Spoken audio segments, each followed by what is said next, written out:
6 o'clock? We've got 6 o'clock, Mr. Chairman. We've got 6 o'clock. All right.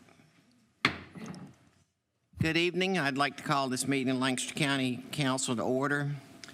I ask that the clerk note for the record that a quorum of council is present, that public notice of the meeting, including the meeting agenda, has been posted the required length of time in the lobby of the County Administration Building and on the county website, and that the news media was notified of the meeting time and place.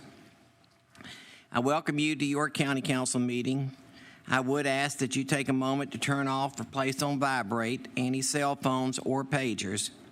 Thank you for not wearing any hats or caps in the council chambers, and please be considerate of others in the room by refraining from conversations during the meeting.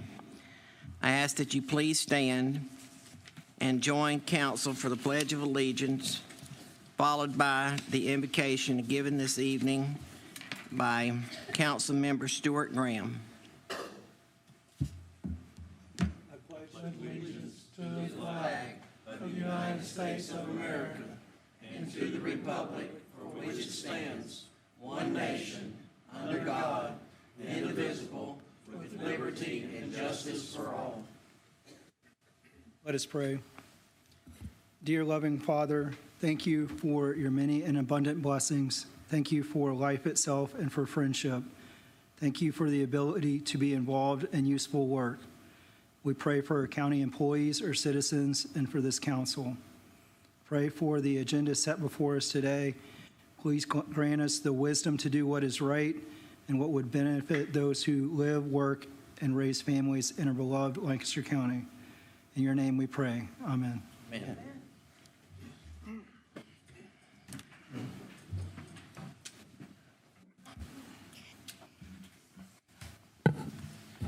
Do we have any changes to the agenda?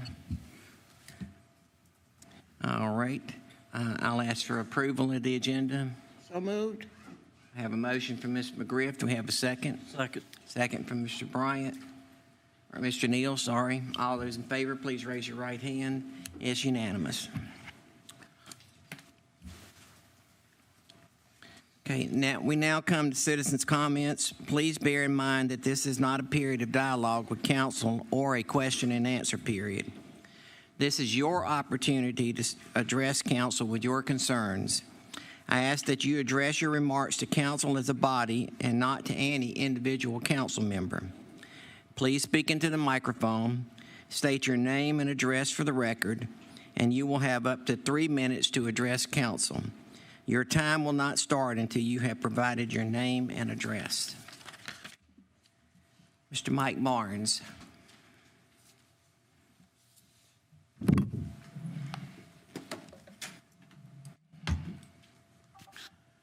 Mike Barnes, 362 Community Lane here in Lancaster. Good evening, council members, council administrator, council people. Good evening to the county employees, the citizens, and the guests sitting in the room, as well as those online. I come tonight.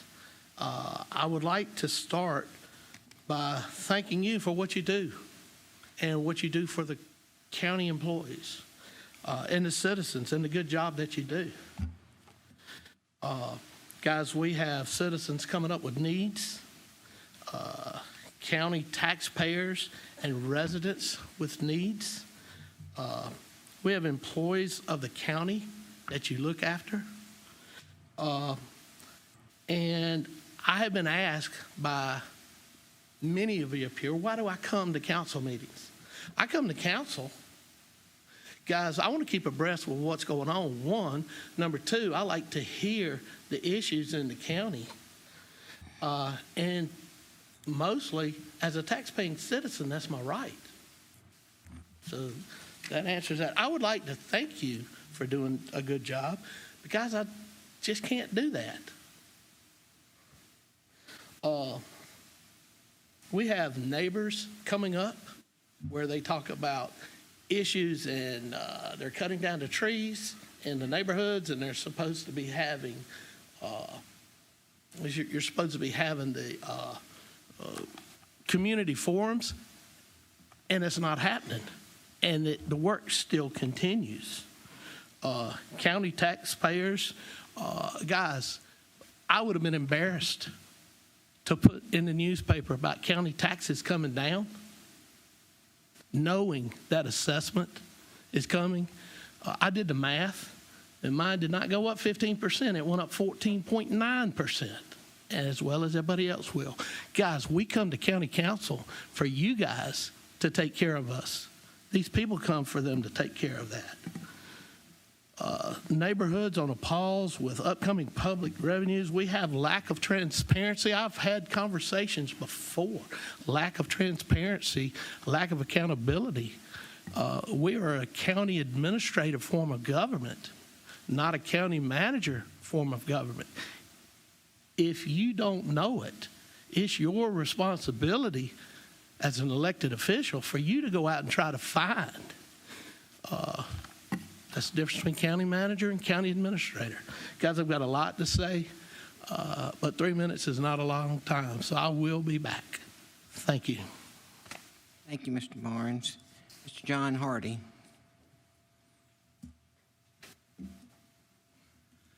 Good evening, Mr. Chairman, council members, and staff. My name is John Hardy with Lennar Homes. I live at 515 Deanne Drive in Rock Hill. I recently moved there from Lancaster County due to my special needs stepchildren. I want you to know that the Lennar leadership team is here tonight, and we're here in case you have any questions regarding the development agreement that Mr. Marshall will talk about a little later on regarding North Corner, a North Corner neighborhood known as the Haven. We have large boards showing the site plan that we can put up should you want to see it, showing the overall density of 1.57 acres. We have boards that show the homes we hope to build and also the proposed amenity complex that we propose to build. In addition, we have notes from the voluntary community meeting we conducted on August the 20th of 2025, pictures of the current venue that's there, the wedding venue. Those 20 acres will remain, and they are not part of the 168 acres of common open space. And the 168 acres, just from a reference perspective, is 5 times larger than the Lancaster High School complex, the USCL complex, and it goes from the post office, if you were to put it downtown here, from the post office to the LNC Railway, and from French Street to Market Street, so it's quite sizable. The overall site is 604.56 acres with a proposed 926 homes. And our proposed development agreement is contemplated because we understand that there are services and infrastructure improvements, and we want to be part of those. We will help alleviate current county infrastructure needs with land being donated for a future elementary school, as well as land for a convenience center site and land for future fire and EMS station. In the development agreement, we are also agreeing to pay the county $1.221 million as a public safety payment, comprised of per home amounts of $138 for the sheriff, $128 for EMS, $1,053 for fire, totaling $1,319 per home. In addition, Lennar agrees to pay Lancaster School District $2.037 million, $2,200 per home, to help offset the impact of the Haven upon the Lancaster County School District. And Lennar agrees to pay Lancaster County for the parks $825,992, which is $892 per home, as a payment towards Parks and Recs for a grand total of $4,084,586 in monies, in addition to the land for the schools, the convenience center, and the fire and EMS. We will also establish a special tax district to help offset EMS costs. And just so you know, in 2024, we are a part of this community. We spent over $6,026,000 for materials and labor supplied to subcontractors and suppliers from this county. And this year to date, we're already at $5.261 million to firms in this county. Thank you very much. Thank you, Mr. Hardy. Haskar Balkos, I know I've murdered that name, but it's a little illegible.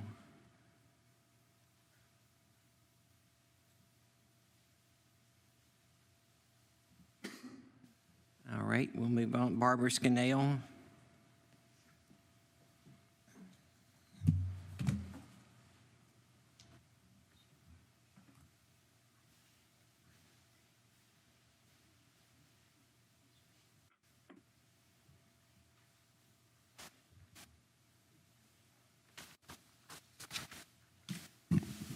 Barbara Scannell, 8016 Carolina Lakes Way in Indian Land, South Carolina. Good evening, Mr. Chairman and members of the County Council. I was at the Planning Commission meeting on Tuesday, August 19th, 2025. There were several public hearings for proposed developments in which SCDOT did not require any or just minimal road improvements. I am paraphrasing Planning Director Williams, who said there were no road improvement requirements in the Uniform Development Ordinance, or UDO. Therefore, planning staff must recommend approval of the proposed development based upon the recommendations from the SCDOT member on the Technical Review Committee. As passed by the County Council, the November 4th, 2025 election ballot will include a proposed 1% transportation sales tax increase. If the UDO does not require consistent road and drainage improvements from all new developments, the County Council will be asking Lancaster County residents, which include all of you, to pay for them again and again and again, as more and more developments are approved throughout all districts in the county. I am therefore asking the County Council Chairman to please add the following items to the October 13th, 2025 County Council agenda for review and discussion. Number 1, pass an ordinance to authorize funds to hire an independent traffic consulting firm to develop a comprehensive county-wide road improvement and drainage plan with the deliverables to include road improvement and drainage requirements to be adopted into the Uniform Development Ordinance. RFAT's road improvement resources are also available for review and inclusion in the UDO. SCDOT will then honor the stricter road improvement requirements placed on developments as long as they are adopted into the UDO. The items below give some examples, I'm not going to read them. Including consistent road and drainage requirements for new developments in the UDO would also free up more funds from other sources for non-development related road maintenance and improvement projects throughout all areas of Lancaster County. Number 2, pass an ordinance to offset require all new developments to pay into funds for specific roadway projects to offset the costs of increased traffic on the roadways. South Carolina law does allow the local jurisdiction to collect road improvement fees from new developments as long as the funds collected are deposited into a separate revenue account for each specific roadway project. Any amounts the new developments pay will help reduce the cost to we the taxpayers. As you are aware, there are land for sale signs all throughout Lancaster County, so this affects everyone. So thank you for your time and consideration, and I really hope not just myself, I'm the one speaking, but hundreds of people I've talked to throughout different areas of the county are asking for this too. Just couldn't get them to come tonight. But at any rate, thank you for your time and consideration, and we hope to see that on the next agenda. Thank you, Ms. Scannell. Mr. Davis Martin.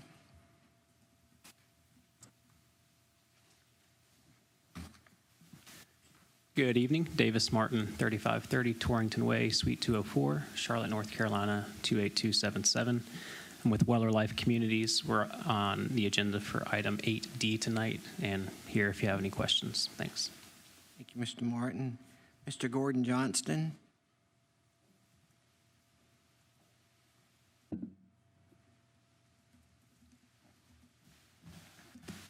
Council members, staff, good evening. Gordon Johnston, 7401 Carmel Executive Park Drive, Charlotte, 28210. I'm here tonight to speak on behalf of Century Communities as it pertains to item 8E on the agenda. This is a request pertaining to the previously approved Shiloh Woods subdivision project on West Shiloh Unity Road. I know some of you here are familiar with the project, some it's new. Ms. Williams will be providing an update later this evening. So what I wanted to do is just provide a little bit of quick context for why we're here tonight, and also let you know that myself, along with our project engineer, are here in the audience and available to speak during discussion of the item. So for those of you less familiar with the project, Century's been working on this for the better part of 3 years now.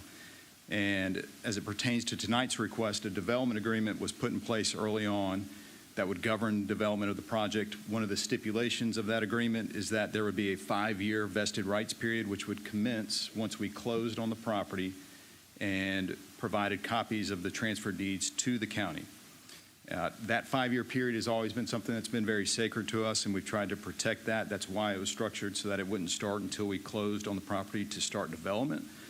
We knew it was going to take a year or more to engineer the site and get our approvals, a year or more to develop the site and begin houses. And once houses are started, it's expected to be every bit of 4 or 5 years to actually build through the community. So having the full use of that period was always something that was very important to us. Again, we've been working on this for quite some time, as most of you know. So, what have we been doing? What I want to assure you is that there's been no shortage of effort in getting this project pushed along as quickly as possible.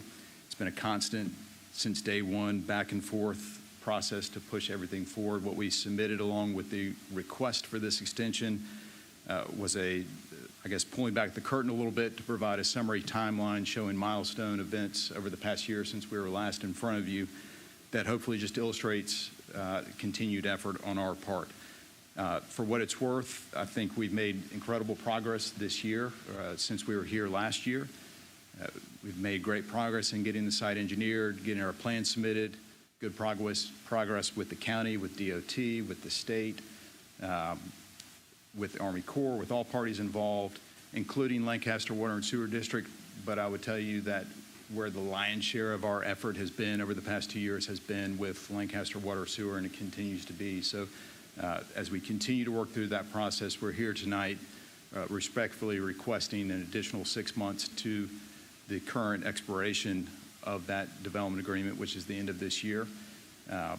Again, we'd be happy to come back up and answer any questions, but also wanted to assure you that we are still fully committed to seeing this project through, to starting homes and providing great quality housing to the county.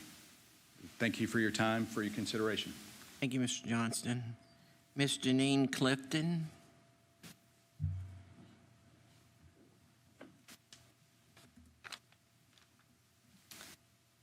Janine Clifton, 2023 Oliver Terrace, Indian Land, South Carolina. And I'm here about the corner of Barberville Road and Fort Mill Highway. Again, I get to come visit you guys. First of all, I'm going to say thank you to those who are working behind the scenes to help us with the challenges that we keep bringing forward. We are very appreciative, but I keep coming back because it's a work in progress. And as a citizen, this is just maddening to sit back and watch a developer move forward with a project that the Planning Commission rejected by simply processing the paperwork differently.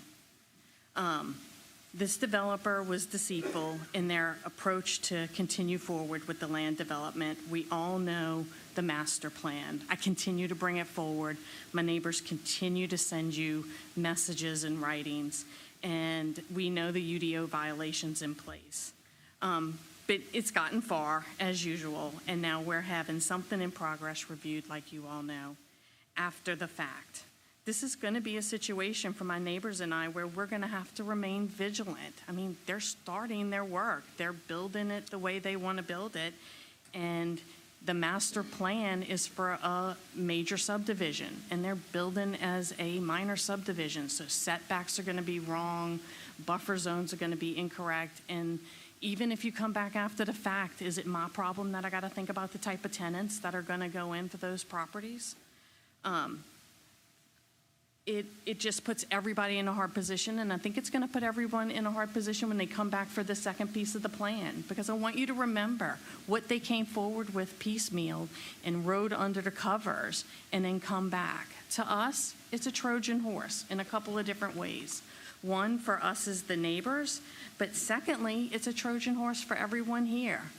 This developer has really figured out how to piecemeal something to get through the UDO without the commission approval. So again, I just ask y'all continue to be vigilant. Please help. This is unfair for everybody. It's unfair for the county taxpayers. And if this developer, and what I've learned recently, their out-of-state property owner can coordinate this in a county that they don't live in, they don't pay taxes in, do they really care? Are they going to care about what the roads are like? Honestly, I don't think they do, because we've already had fog that was impassable from the construction at the corner in the last week.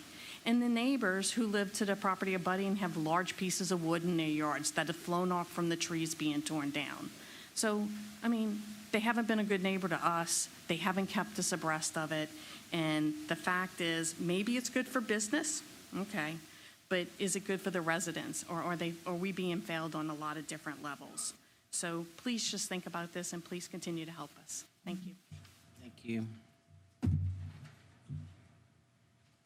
Okay, we're going to go on to item 6, special presentations. I'm sorry, Mr. Oh, yeah, Chairman, we've got we have two electronic agenda comments. Mr. Chairman and council members, you have physical copies of these 2 electronic submissions at your desk. The first was from Cody Hinton in Indian Land, South Carolina, regarding the development at 9831 and 9901 Barberville Road. He wrote in regarding his concerns related to stormwater issues and drainage from that property to the neighboring development, and whether their clear cutting of the property is safe related to the small retaining wall. Shannon Hankinson from Indian Land, South Carolina, wrote in regarding her support for the overlook at Barber Rock related to the destruction of trees and barriers that surround their homes. She noted the lack of transparency from the developer and invited council members to visit their community. Thank you. Thank you, Ms. Simpson. Okay, we're going to move on to item 6A, recognition of Employee of the Quarter for second quarter 2025. Presented by our administrator, Mr. Dennis Marstall. Thank you, Mr. Chairman. It's always a good day when we get to recognize county employees. And so tonight I have the pleasure of doing our Employee of the Quarter, which then ultimately will lead to Employee of the Year. So I get a highlight for you. We break it down into 2 different groups, our public safety group and then also our general government group. And so today we got a few nominees. These are all done from peers within the county. We have nearly 700 employees who kind of see the good work going on. A lot of you don't get to see the people behind the scenes. You do get to see a lot of our public-facing employees, so certainly glad to highlight those. But when they do the nomination for employees, it's all within our values of the county. And so people can submit information about how someone is delivering service, good customer service, how they're doing respect, teamwork, productivity, and focusing on safety and security. And so then when they do the nomination, they kind of put it within those categories. And so today we got on the screen, we're going to highlight, a lot of them are here today, so I'm going to ask them to come forward and to receive a certificate, and then we'll announce the Employee of the Quarter. But here we have in our public safety, I know Sam Plyler is here with us today. So if Sam will come join us, Sam, from our fire department. Then we'll go back, is Steve Draper here? I didn't see. Gotcha. So Sam, come on up.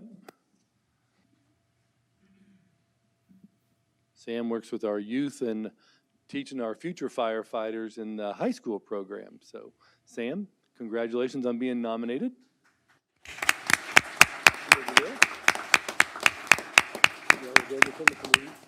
And then for the next one in public safety, we've got Miss Kelly Nunnery, who's here from the sheriff's office today. Kelly works with the sheriff.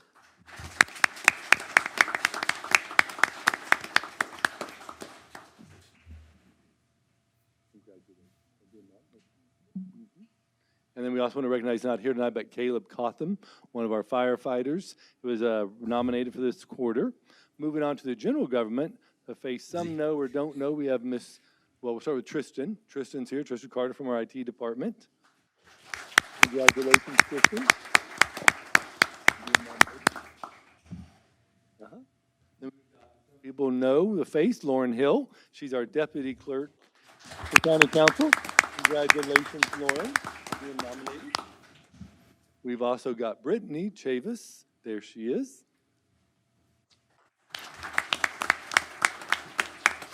Congratulations on being nominated. And then we have Matthew Blazik from our planning department. Matthew, congratulations on being nominated. Congratulations. And then our next two, we have Brenda McManus, who's here. She has been nominated.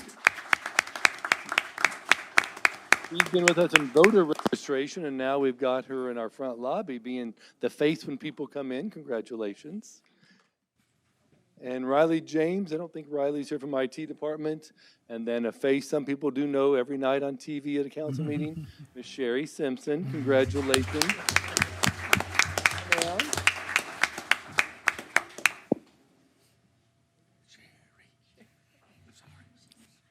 Congratulations on the nomination. And so out of these nominees, we do have one winner. They get a $100 check and a winner's certificate. And so I want to read our public safety recipient was recognized under the area of teamwork, whether it's participating, or she's recognized all the values, but highlighting teamwork, whether it's participation in command staff meetings, coordinating special events, or managing the fast-paced day-to-day operations of Sheriff's Office. Kelly Nunnery is an essential part of our team. It's no exaggeration to say that many things simply wouldn't happen as efficiently or perhaps at all without her. She is the behind-the-scenes face and force who keeps everything running smoothly. When you stop to consider what things would be like without Kelly, the thought is more than a little unsettling. Congratulations to Kelly Nunnery as our Employee of the Quarter for Public Safety.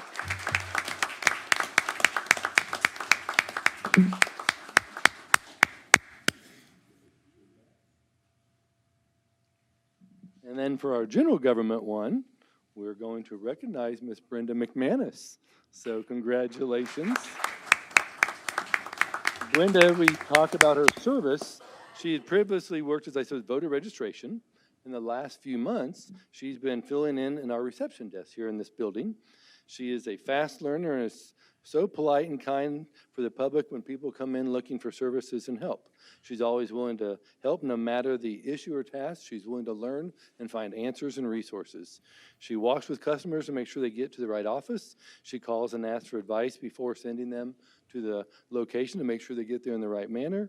And she's a blessing to have welcoming everyone to our building. Congratulations, Brenda.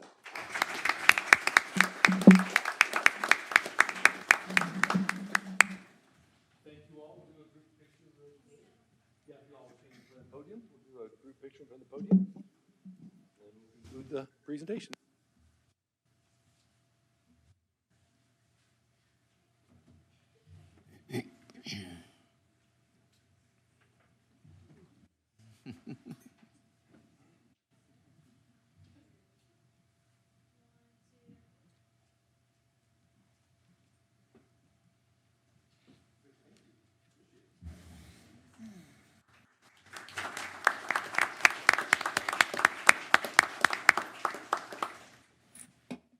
Congratulations, everyone that was nominated, and to those that win. We appreciate very much the jobs that all of our employees do.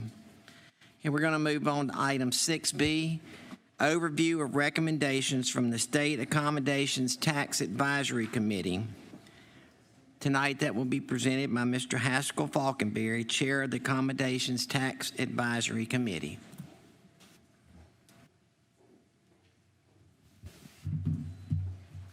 Good afternoon, Mr. Chairman and council members. It is my great honor to bring before you this evening the recommendations for distribution of funds for the State Accommodation Tax Fund for 2025. These recommendations came before the County Council pursuant of SC Code 6-4-25C. Council will ask to approve the committee's recommendations by resolution later in this meeting. During the grant cycle, applicants were to be received by August 15, 2025. The Accommodations Tax Advisory Committee met September 10, 2025 to review the grant requirements, receive presentations from applicants, and then discuss and finalize the committee's recommendations to council. The committee received 10 applicants, totaling $226,828, but only had $170,631 in funds to distribute. The committee is recommending 8 applicants will be the following funds. Number 1, $12,400 for Social Society for Historical Preservation to fund 4 concerts at the Cultural Arts Center from 10/1/25 to June 30th, 2026 time period. Second will be $33,200 to the Carolinas Chili Championship, which is sanctioned by the International Chili Society for advertising, public safety, and events needs regarding waste.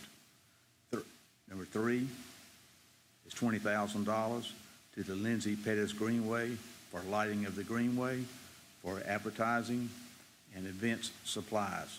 Four, $3,015 for the Lancaster County Historical Commission for upkeep of historical markers.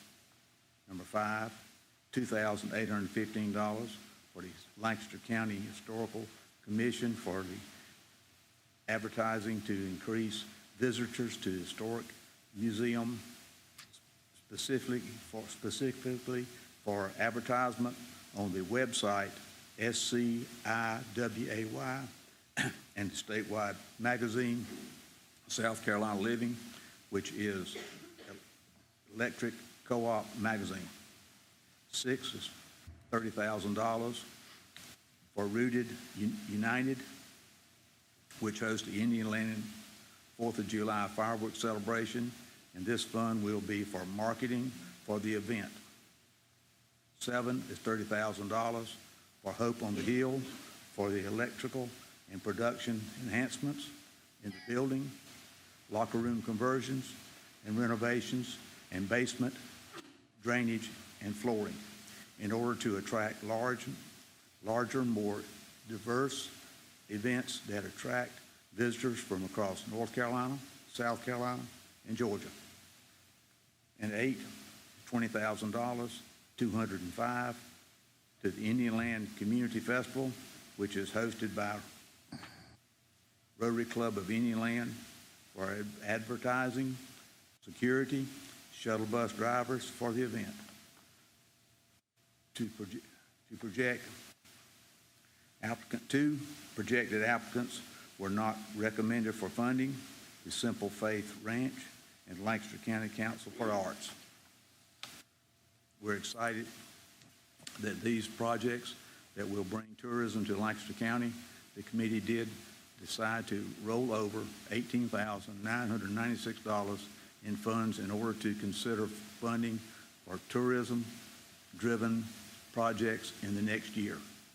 I appreciate your time and attention and would appreciate approval of Resolution 1310-R225.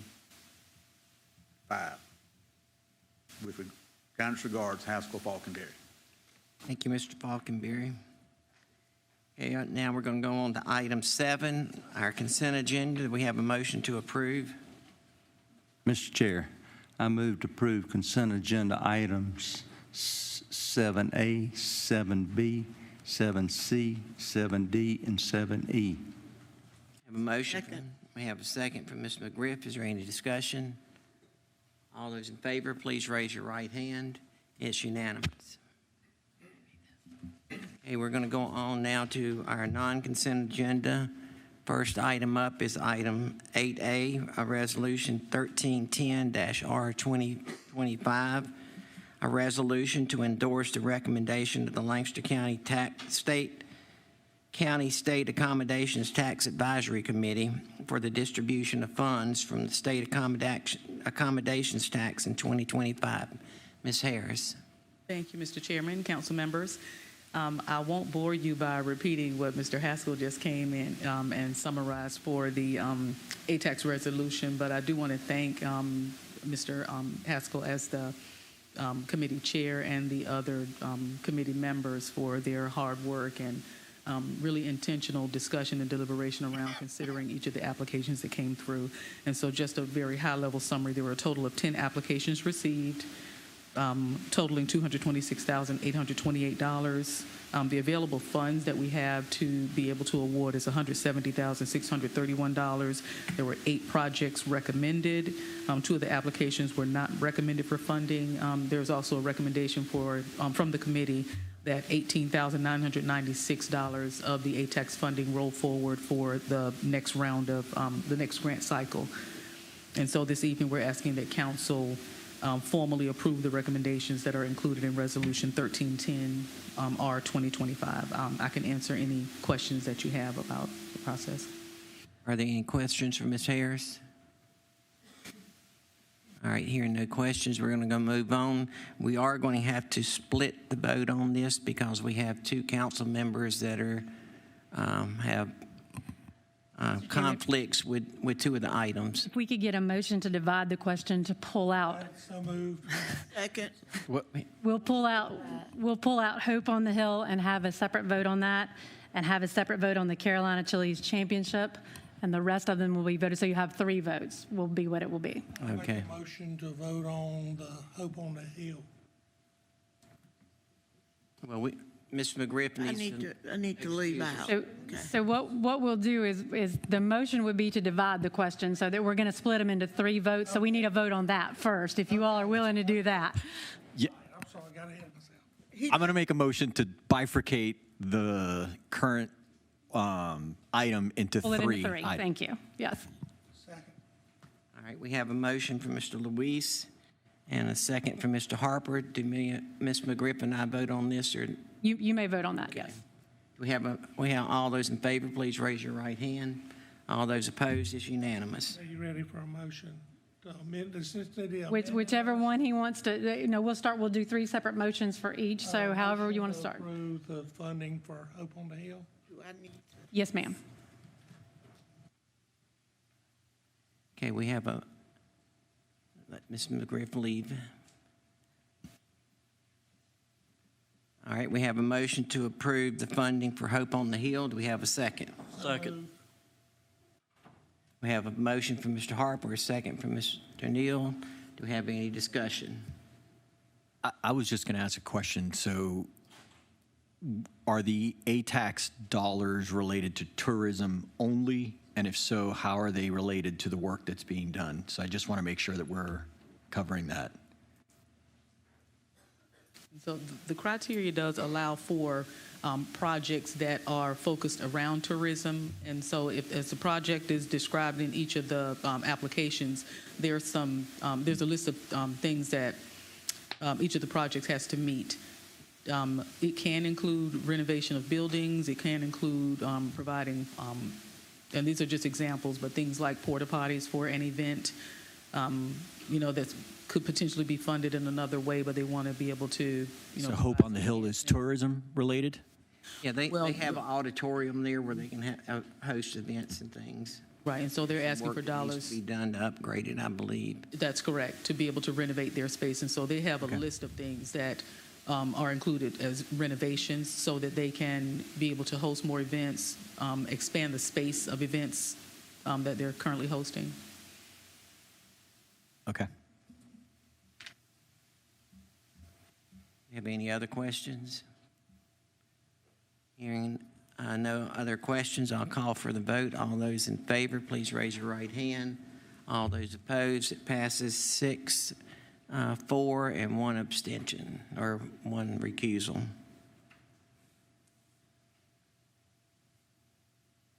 Mr. Chair, I move to approve Carolina's Chili Championship. All right. We have a motion from Mr. Mosteller. I'm going to turn that over to him because I have a conflict with that one.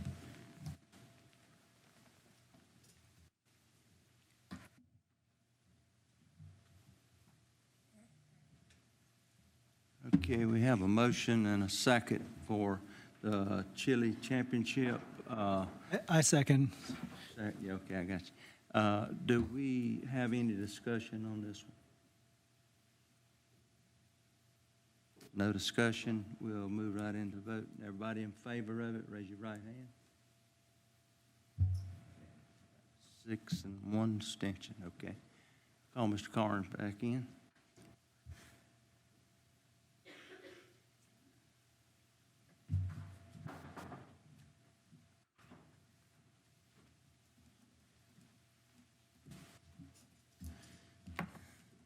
Okay, we'll take a motion to approve the remaining projects.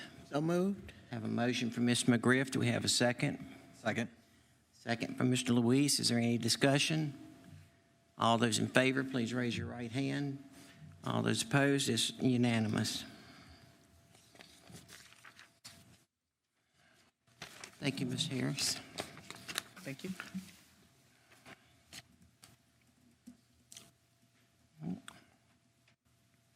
Okay, now we're going to go on to item 8B, Resolution 1311-R2025, a resolution to approve the settlement with defendant Purdue Sackler and the South Carolina Opioid Settlement Allocation Agreement as amended. Mr. Marstall. Thank you, Mr. Chairman and council members. In the past, Lancaster County's been... I think we need to have Thank you. have a motion to approve. So moved. Have a motion from Ms. McGriff. Second. Second from Mr. Graham. All right, now, Lancaster County has been party to several national settlements related to opioid litigation, with this one, the latest, being the Purdue Sackler, as they're known. The South Carolina Opioid Settlement Allocation Agreement, as amended, provides for an allocation of settlement funds once all participating jurisdictions have confirmed their agreement to participate in the settlement. So we can't tell you right now where the dollar amounts are looking because we don't know how many have confirmed to be part of the settlement.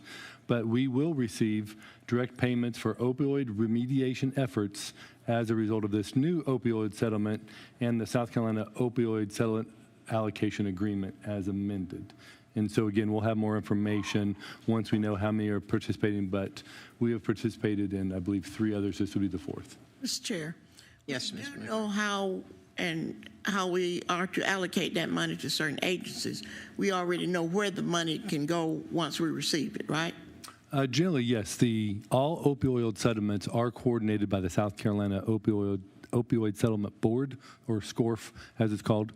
And so, yes, they have parameters by which different jurisdictions can apply. A lot of our mental health remediation, as we said, is the general heading. Really, it also help first line responders as they deal with some of the trauma of the opioid impacts. So yes, there are parameters set by the State Opioid Recovery Fund. Now, will we decide on the amounts, or will that come from the state as far as how much each one is allocated? The state will determine, once they know the number of participants, how it's then spread out among the participating jurisdictions. And then they also have, on some of them, they also have a general fund that everyone can apply to, and then they also have some that are just stipulated by county for a dollar amount. So it depends on the structure and how many are participating. Are there any other questions? Hearing none, we have a motion and a second. All those in favor, please raise your right hand. All those opposed, it's unanimous. Okay, we're going to go on to item 8C. Public hearing and third reading of ordinance 2025-1983. An ordinance to amend ordinance number 2025-1971 relating to the appropriations of funds and the approval of a detailed budget for the Lancaster County for the fiscal year beginning July the 1st, 2025 and ending June the 30th, 2026. To further provide for revenues and expenditures during the fiscal year and to provide for matters related thereto. This passed 7-0 at the August 25th, 2025 council meeting, passed 7-0 at the September the 8th, 2025 council meeting. Ms. Provuznak, before she starts, we need a motion to approve. So moved. Have a motion. Did you second that, Mr. Graham? Yes. A second from Mr. Graham. All those in favor, please raise your right hand. Nope. Oh, no, we can't vote on that yet. Sorry. Okay, we've got a public hearing scheduled, and that's not the one we've got. Somebody signed up for. I've got the paper. It's not. So we have a public hearing scheduled. No one signed up for it, so we will continue. Go ahead, Ms. Peruznak. Thank you, Mr. Carnes. Good evening, everyone. Jamie Provuznak, Budget Director. This is the third reading and public hearing of a budget amendment to your FY26 adopted budget ordinance. This is 2 parts. Part 1 is related to state aid to county libraries, and Part 2 is related to the capital project sales tax 2 and the excess collections of that revenue source. Regarding state aid to local libraries, On June 27th, Dr. April Williams was notified via memorandum by the Lancaster County, she was notified of the state allocation by the South Carolina State Library System. And attached to your agenda, you have been provided with that memorandum with all counties and their allocation by the General Assembly, but particularly Lancaster counties, and the way that the money will be divided. It will be divided in 2 installments, and that disbursement we will receive from the state. So tonight we are asking you to appropriate the delta. During budget season, you budgeted $247,806. And to Fund 23, which is the state aid to county libraries, we know that we have received more than that appropriated amount, so we are asking you to recognize, receive, and appropriate the difference. That is $16,883, and that particular amount will be used towards personnel costs for 2 library staff. Staff is recommending you recognize, receive, and appropriate the delta for the county library and for 2 existing staff to amend the current annual adopted budget ordinance and to adopt the ordinance as amended regarding state aid to county libraries. Part B is related to the capital project sales tax 2 and the excess collections and what we can do with the excess collections.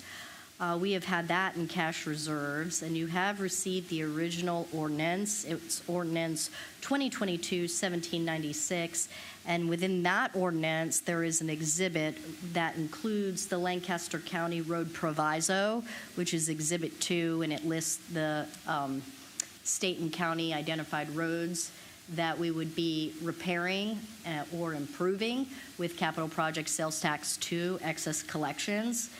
For tonight, the amount available in excess is $1,809,878, and that is available in reserves in Fund 61. Staff is recommending that council appropriate that amount in excess of capital project sales tax 2 to Fund 61 for 2 roads that are on the proviso. They're identified road projects, Cleveland Street and Rise Lane, to amend the current annual budget ordinance and to adopt the amended ordinance accordingly. Any questions, thoughts? Are there any questions? I would like to make a motion to amend that CPST2 allocations by limiting funds available for Rise Lane to $350,000. We have a motion from Mr. Luis. We have a second from Mr. Graham.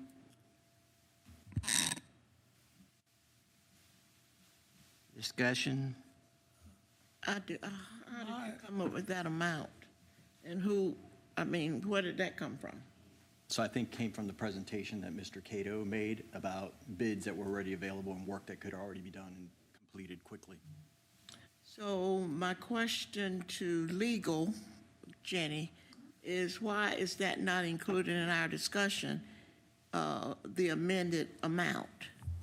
Well, I didn't know this amendment was coming until obviously he just made that, but I do believe Rise Lane is listed in the agenda item as being part of this, so it's a proper amendment. And is that the correct amount? I wouldn't know that amount. That would be beyond my scope. My question is, if we limited that amount, what will happen if the bid goes over? Where would that put Rise Lane? We'd still come back to council, but having a cap or a dollar amount on it would be the way that we would bid for a smaller scope for the road. We've been back and forth. I mean, this has been a conversation. How this has creeped in cost, everyone's been surprised. I understand that, but the amendment kind of caught me off guard. So I wanted to know exactly, are we good with that amount? And what happens if the bid goes over? We got options to take care. If the bid goes over, we'll bring it back. You answered that. That's what I was bringing up. So, Will we hear from Mr. Cato? Sure. Mr. Cato?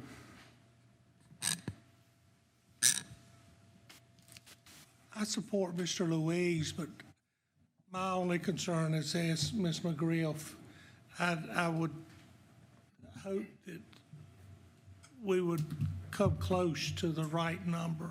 And give those folks on Rise Lane some relief for that road, Jeff. That number, or an allotment of that, would be a smaller scope of work, as we discussed back in April and for quite some time now. What that does is take the water line relocation completely out of the project. It limits to literally no clearing of the sides and moving of the drainage ditches back. The scope would include getting the road as uniform as possible to 16 feet of pavement. There would be areas where it probably would not be 16, but that was the scope of a smaller alternate we presented back in April. And this is the recommended amount from your department? Well, not necessarily. That is another alternative. We all know this thing. We were shocked by the bids as well. That's why we presented that alternative. We need to do something to Rise Lane. Again, it's not so much the pavement condition up there; it's the width. It always has been, and that's been the whole problem with that, and the limited amount of right-of-way that you have to work in. And I do understand. I understand the bid was a lot. I understand that. But I also understand that we've got folks on that road that want some relief, and they want their road done right. Now, at 300 and some thousand, will that give the folks what they need? That would give them a wider road, approximately 16 feet of pavement. You wouldn't have any shoulder because you're not going to regrade the ditches and cross lines and things of that nature. But that's going to give you approximately, in most areas, 16 consistent feet of pavement. And that's not standard, is it? I mean, what's the standard? No, ma'am. Our standard is 22. We couldn't meet that standard. Again, this went through TRC with the same internal discussions with staff and the TRC committee as well.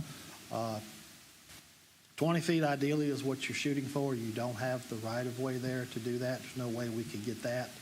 So our design was 18, but you have a water line that a lot of it meanders under the pavement. It was just with this type of project, when it came up, it was, let's try to do the best we can.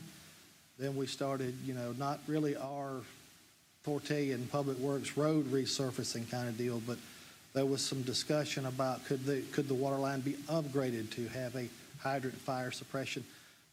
We can't, that number would be even higher than what we're dealing with now. So this would be something doable, a better road. Obviously, it's not ideal, but it's something, and it can be, bid out and hopefully done quickly because we're all waiting to get that road done. Yeah, I want it done too, and it's not even in my area, but we've had so much discussion around it. I want it done, but I also want it done right. Yeah. No, this is in my area, and I think this is the most prudent path for the entire county and for all its constituents. Any other discussion? Okay, we have a amended motion, and we have a vote, a motion and a second. We've had discussion. All those in favor of the amendment, please raise your right hand. All those opposed, vote is 6-1. Okay. We still have the second half of this that we need to vote on as well. Do we go back to the regular motion now and then? As amended, yes. Okay. We'll move back to the regular motion as amended. We don't need a first and second on that already. So moved. All right, we have that. All those Discussion. Go ahead. I'm going to vote on the amended motion. I just want to go on record that I'm a little iffy about that 300,000 and limited the amount. So that's where I'm at on that. You want to vote for it? I'm going to vote in favor of the amended motion. I didn't vote for the amendment. All right.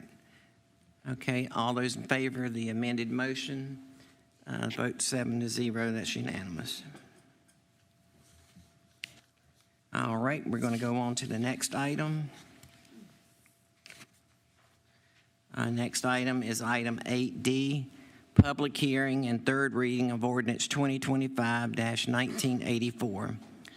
An ordinance to amend ordinance 2021-1711 related to a development agreement between Lancaster County and Redwood Indian Land, Barberville, SCP-1, also known as Redwood, to amend Section 1A of the ordinance and to amend Exhibit B1 and to amend Exhibit C and to correct Scrivener's errors in Section 1.02 and to amend Section 1.10 and other matters related thereto. This passed 4-3 at the August 25th, 2025 County Council meeting. Passed 4-3 at the September the 8th, 2025 County Council meeting. We have a motion to approve. So moved. Have a motion from Ms. McGriff. I'll second. Have a second from Mr. Harper. We have a public hearing. We do have one person signed up for the public hearing, Mr. Davis Martin.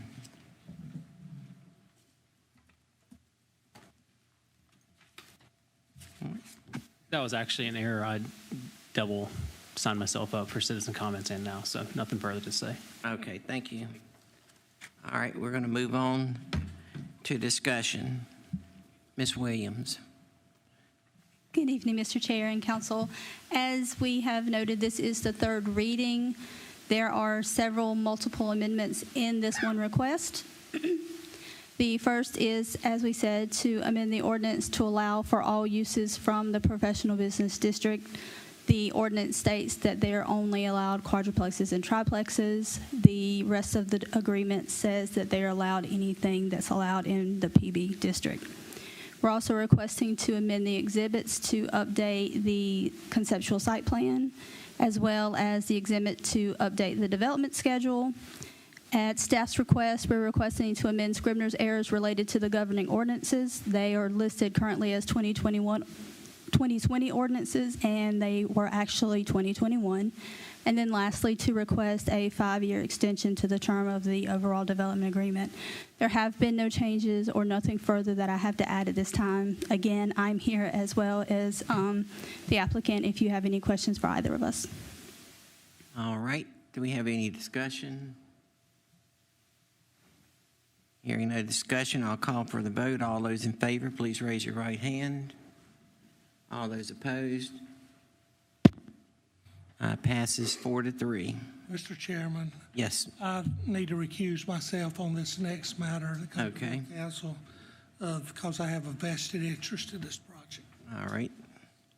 Okay, we're going to go on to item 8E. First reading of ordinance 2025-1987. An ordinance to amend a development agreement with Century Community Southeast, LLC, in accordance with Unified Development Ordinance Section 9.2.18.c.16.c and Section 5.02 of Ordinance 2023-1854 to extend the effective date of the agreement to June the 30th, 2026. Ms. Williams. Do we have a motion to approve? Move to approve. Second. Have a motion from Mr. Mosteller and a second from Ms. McGriff.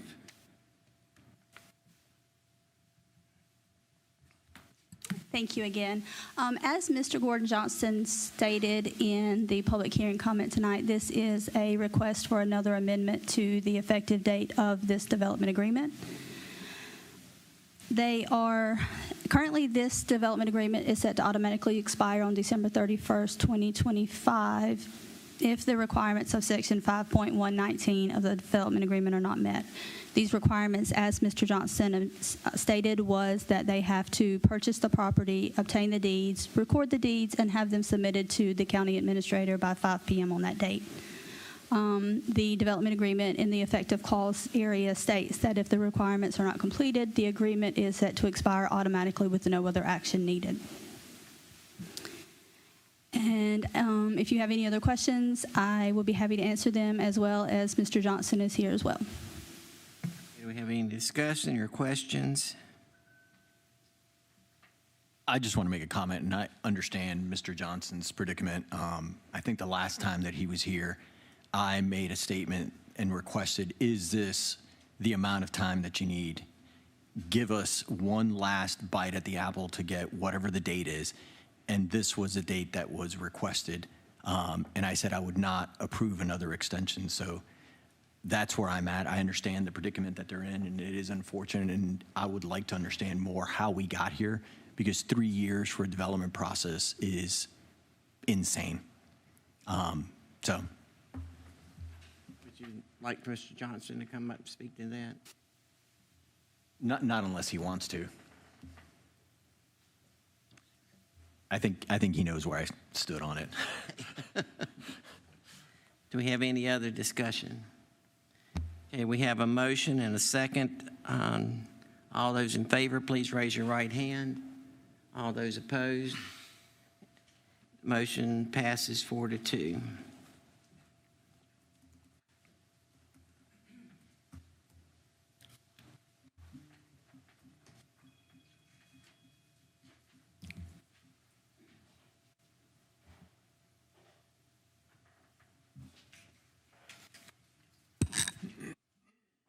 All right, we're going to move on to item 9, discussion and action items. Item A is consideration of and entering into a development agreement for the Haven at North Corner. Mr. Marstall. Mr. Chairman, council members, as you heard earlier from the speaker, on September 3rd, the clerk to council received a request from Lennar to enter into a development agreement for the Haven at North Corner. That was forwarded to county council on September 8th. As they highlighted, they have 604 acres. They're proposing 900 homes. To start off a development agreement review process, the UDO has stipulated a role for council. It has 4 action items here that council can choose to do one or any of them. This is from section 9.2.186 of the UDO, where council, once you receive a development agreement, can provide appointment of an ad hoc committee of council to review and make recommendations for the council on the content and disposition of the agreement. You can also request a review by and comment from a county agency, department, board, or commission. You can make arrangements as may be necessary to enter into agreements, including negotiating and drafting agreements, or you can engage consultants and professional service providers to review the documents as well. So you have a list of 4 things that's stipulated from the UDO. Again, it does not specifically state that council may only select one option, but you may choose one or more. And so tonight is just a beginning process for you to evaluate the development agreement presented by Lennar. And so I would turn it over to you, Mr. Chairman, as to how council wants to proceed within the UDO parameters. All right. Do we have any discussion? We had discussed at a prior meeting of setting up an ad hoc committee to do this, but we didn't have the agreement in hand at that point in time. Only that, before we make a decision, we really need to set up that committee and have more input and discussion around it. And so with each development agreement, irrespective of this one, you'll have the same 4 options over and over. So you can do a different process with each one. And so whatever the pleasure of council is for this one is what we'll go forward with implementation. So, Brian, what's the ad hoc committee? What are the mission or the objectives? The ad hoc committee was to go through the development agreement to look over the terms and see if there was anything that the committee wanted to change, meet with Lennar and talk to Lennar. Who's on that committee? We have not appointed that committee, but my recommendation was Mr. Mosteller and Mr. Graham and myself. And to clarify, the committee will be ad hoc to make recommendations to council, so not necessarily to meet with all the applicants going forward, but to review it and then present their recommendation to council. So we need to take a vote on that. We need a motion to do the ad hoc committee, and then you would make appointments to that thereafter. Do we have So moved. We have a motion from Mr. Luis, a second from Mr. Harper. Any discussion? All those in favor, raise your right hand. All those opposed, it's unanimous. And as stated, I will be appointing that ad hoc committee with myself, Mr. Mosteller, and Mr. Graham. And Mr. Mosteller will be chairing that committee. Okay, we're going to go on to item 9B. Receive information and take desired action regarding appointments and/or reappointments to various boards and commissions. Ms. Simpson. Mr. Chairman and council members, there is an opening on the Board of Zoning Appeals for a development-related professional. We have one applicant, Joshua Pangle. For that position, he would be filling an unexpired term that would end on 6/30/2027. All right, we have a motion to approve. So moved. Have a motion from Mr. McGriff, second from Mr. Luis. Any discussion? All those in favor? Passes unanimously. Okay, we have one applicant for the Airport Advisory Board for Council District 5, Christy Barnes. She would be serving her first four-year term for District 5. She was previously serving as a District 3 representative. Her term would end on 6/30/2029. All right, do we have a motion to approve? So moved. Second. Have a motion from Mr. McGriff, second from Mr. Mosteller. All those in favor, please raise your right hand. It passes unanimously.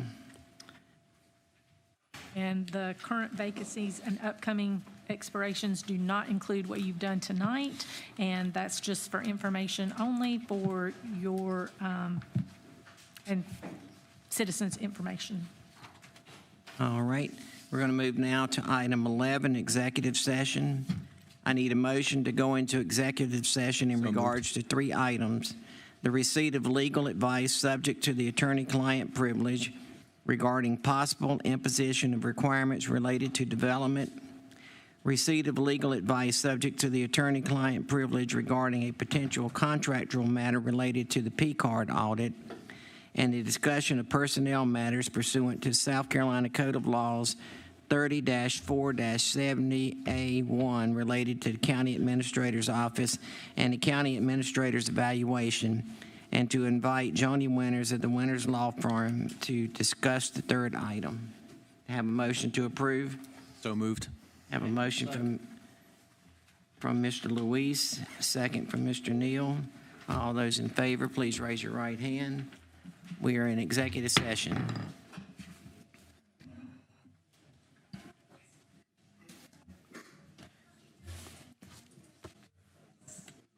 What's up, Carla? How you? Oops.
Okay, do we have a motion to come out of executive session? So moved.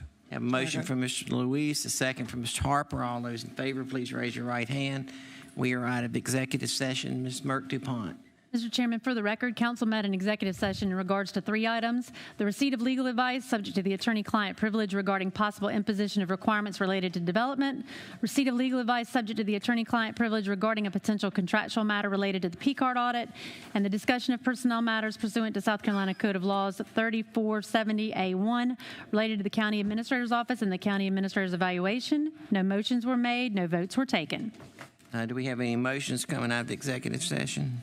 I would like to make a motion to set up an ad hoc personnel committee of 3 council members. Have a motion from Mr. Luis. Do we have a second? Have a motion and second. Is there any discussion? All those in favor? Hold on. Do we need to have a time frame on that?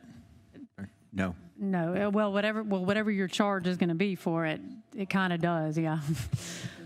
Okay. The chairman can do that if the motion passes. So if you want to put some parameters on that, you can. Okay. Does he need As discussed in executive session, is that? As discussed in executive session. Okay, there you go. Okay. All right, we have a motion and a second. All those in favor, please raise your right hand. It's unanimous. I will be appointing an ad hoc committee consisting of Mr. Harper and Mr. Neal and myself.